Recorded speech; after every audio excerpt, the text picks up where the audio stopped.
Hey guys, this is Monica Gray at South by Southwest. I'm here with Sean Hewens of Ideo.org. Sean, tell me, what brings you to South by?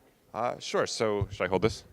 Sure. Okay, so why am I at South by Southwest? I came here to do a workshop on Saturday morning, but the point of the workshop was to teach 60 folks who attended it human-centered design, but while tackling a design challenge that had relevance on the social good community here at South by Southwest.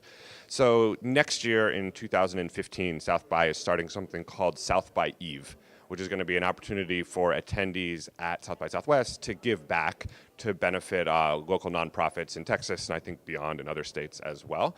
And so we thought to ourselves, could we do a design challenge at this workshop on Saturday morning, where we would actually come away with some directions or some suggestions that South by could go with this micro-volunteering and South by Eve event for 2015. And so how was that received?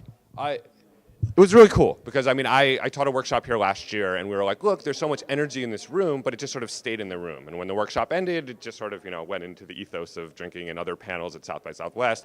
And what we want to do is be like, look, let's take this energy and sort of have sort of a narrative thread that comes out of that workshop and actually designs or create something that would have positive social good and impact on South by Southwest specifically, but then also on sort of all of the nonprofits that would benefit from this South by Eve that they're creating for 2015. And do you have any specific goals in terms of impact? Yeah, I think, for example, we had a local nonprofit that came in and sort of worked with us to teach the workshop, and they're essentially a domestic violence shelter here in Austin. And so they gave a lot of sort of tangible examples of ways that attendees at South by next year could potentially sort of help them in these sort of micro-volunteering chunks.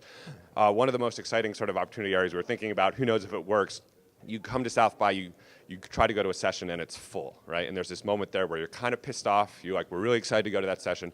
You turn around and what if we had like a micro-volunteering booth that was sitting outside that sold-out session? And you're like, look, turn that frown upside down, spend an hour, contributing, I don't know, your web programming skills or your video editing skills to a nonprofit that could seriously use them and put them to sort of good here in Austin or beyond.